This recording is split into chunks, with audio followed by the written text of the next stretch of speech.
Hi friends, welcome back to my channel. Friends, ఈరోజు మనం money saving tips అనేవి కొన్నైతే తెలుసుకుందాం అనమాట. ఫ్రెండ్స్, ఎవరైతే మిడిల్ క్లాస్ ఫ్యామిలీస్ నుంచి వచ్చారో, లేకపోతే కొంచెం డబ్బులు తక్కువ ఉన్నవాళ్ళు, ఈ మనీ సేవింగ్ టిప్స్ అనేవి మీకైతే చాలా ఉపయోగపడతాయని చెప్పేసి నేనైతే అనుకుంటున్నాను. ఫ్రెండ్స్, వీడియో చివరి వరకు చూడండి.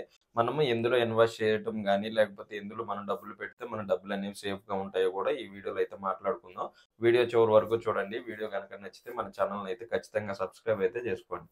ఫ్రెండ్స్, ఫస్ట్ ఆఫ్ ఆల్ మనం మనీని ఎలా సేవ్ చేసుకోవాలో తెలుసుకుందాం. మనీని సేవ్ చేసుకోవడం అంటే ఏం లేదు. ఇప్పుడు మీరు ఒక నెలకి ఎంతో ఒక 10,000, 20,000 సంపాదిస్తున్నారనుకోండి. దానికి తగ్గట్టే మీ ఖర్చులనేవి కూడా మీకైతే ఉండాలనమాట.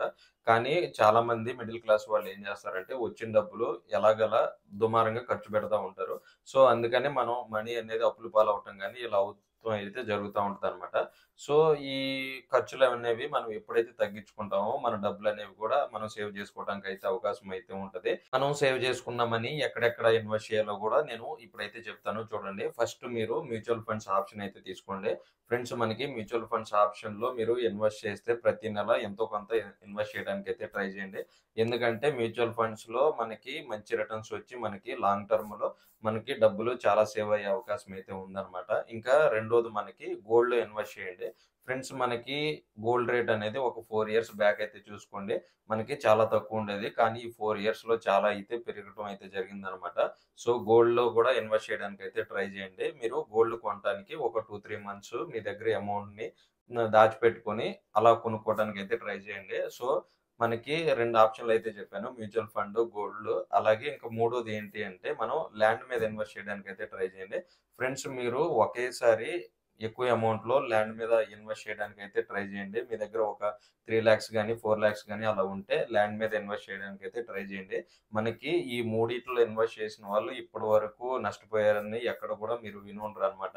సో, మీరు ఈ 3 అయితే ఇన్వెస్ట్ చేయడానికైతే ట్రై చేయండి. మీకు తక్కువ అమౌంట్‌లో ఇన్వెస్ట్ చేసుకోవాలి అనుకుంటే మ్యూచువల్ ఫండ్స్‌లో అయితే ఇన్వెస్ట్ చేసుకుంటా ఉండండి. ప్రతి నెల ఎంతో కొంత. కొంచెం డబ్బులు నాకు సాలరీ ఎక్కువుంది అనుకున్న వాళ్ళు గోల్డ్ మీద ఇన్వెస్ట్ చేయడానికైతే ట్రై చేయండి.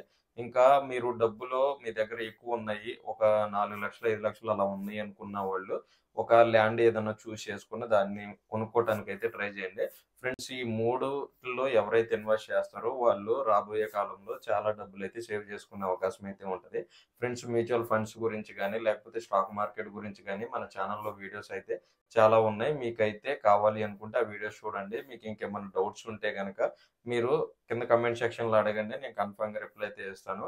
ఫ్రెండ్స్, ఇవే కాకుండా మనకి ఇంకా కొన్ని ఉంటాయన్నమాట. పోస్ట్ ఆఫీస్ అని గాని, సో, ఇలా ఫిక్స్డ్ డిపాజిట్ అని గాని, సో, గవర్నమెంట్‌కి సంబంధించిన బాండ్స్ కొని మనం సేల్ చేయటం గాని, ఇలా కొన్ని ఉంటాయన్నమాట. సో, అవి కూడా మీరైతే తెలుసుకోండి. మీకు ఫైనాన్షియల్‌గా టిప్స్ ఏమన్నా కావాలి అనుకుంటే గనక మన ఛానెల్‌లో డైలీ వీడియోస్ అయితే వస్తా ఉంటాయి. మన ఛానెల్‌ని ఖచ్చితంగా సబ్స్క్రైబ్ అయితే చేసుకోండి.